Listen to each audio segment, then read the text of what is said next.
The X-Men movies have been done. Variations have been redone. I will guarantee you that these 10 villains from the comic books might never be seen in a film adaptation.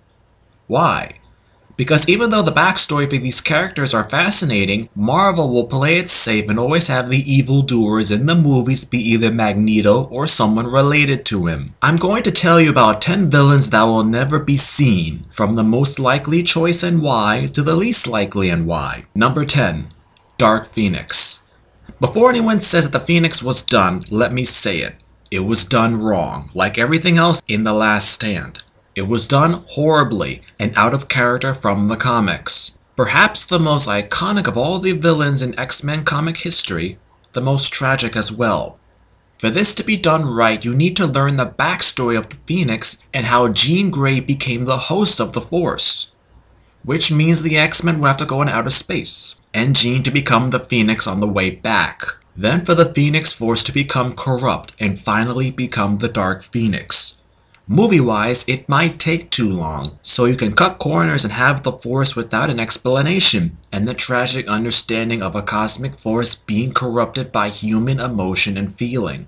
Number 9. Apocalypse. But seeing as how moviegoers have seen the Phoenix Force and all, that might give people a reason to see a villain other than Magneto or the Dark Phoenix, which is Apocalypse.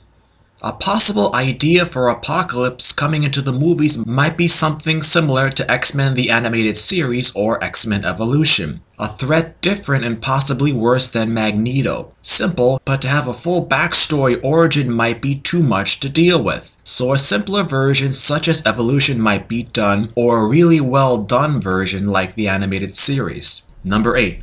Onslaught. If you want to do something really different, then have a villain be someone close to the X-Men. The idea of Onslaught being an insane Professor Xavier actually sounds pretty good. The backstory of Onslaught would be far too long to put into a movie, and even the backstory has its faults. I would be in favor of something like Chris Claremont's original comic ideas, such as Xavier having his faults as any man would. But being the world's strongest telepath makes things worse, as it starts to come out little by little. Then it fully takes over, and the X-Men have to fight their mentor and teacher. Great idea if it could be done skillfully. Although it may be a challenge, something like it can be done. Number 7.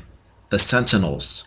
It was sad that the Sentinels were only really referenced in the original trilogy, but the idea of them in film is something that should have been done. Sentinels in an X-Men movie could be a subplot, maybe under the control of Senator Robert Kelly. Thinking about it further, we could possibly have Nimrod or Bastion. I think Nimrod will be a better choice.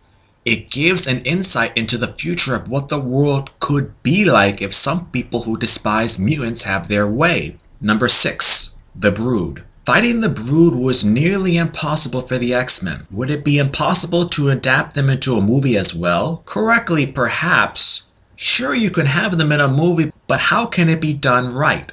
I think a tie-in with the Shi'ar or the Dark Phoenix could be an easy and effective way of doing it. Not really as a movie main threat, but something like a secondary threat. But unlike the Sentinels, moviegoers don't really know about the Brood. Number 5. Mojo and Spiral. Going into space is one problem for an adaptation, but what about going into another dimension? Mojo and Spiral are those sorts of villains that you might not want to see adapted because you can possibly think of other villains that would be a better choice. I like the idea of Longshot also being somehow involved and Mojo breaking the fourth wall, but the X-Men movies have a habit of being serious to attract movie viewers, so that's why we may never see these villains adapted. Number 4. Mr. Sinister. I really like the idea of Mr. Sinister, but how can this character be put into a movie right? Possibly some reference to Cyclops or Havoc, or even Gambit as per Chris Claremont's original plans. Some possible ideas would have Scott, Jean, or Alex under the observation of Sinister for most of their lives, and the whole plot could revolve around that. Number 3. The Hellfire Club. Besides the Brotherhood, the Hellfire Club will be a super group that's opposed to the X-Men. But the Brotherhood is a safe mainstream choice. It shall not be the classical Victorian British fetish society that Chris Claremont originally referenced to. Number 2. The Shadow King, the ultimate X-villain as per Chris Claremont's original stories. No one was more evil or pulled the strings better than him. It's sort of odd as to why he hasn't been put into the movies. I seriously doubt it. With all of the villains mentioned so far, the basic mainstream appeal for this villain is out. Why have the villain that nearly destroyed the X-Men, killed Xavier, and took over the Uncanny Universe when you can have a trilogy about Magneto? Number 1. Madeline Prior. I really hate clones. The classic quote by Peter Parker. It's one thing to mention the Phoenix Force, or even the Dark Phoenix, but to have the clone of Jean Grey in a movie? No, it's not going to happen. I'd like to see Scott and Logan's reactions to it within a movie, but this goes against all mainstream movie viewers' tastes, or rather, their attention spans. It's a shame as to why some or all of these villains may never be seen in a movie adaptation.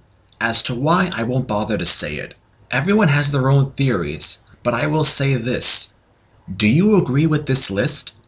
If you was to write some new X-Men movies, which villains from the list would you bring out? How and why?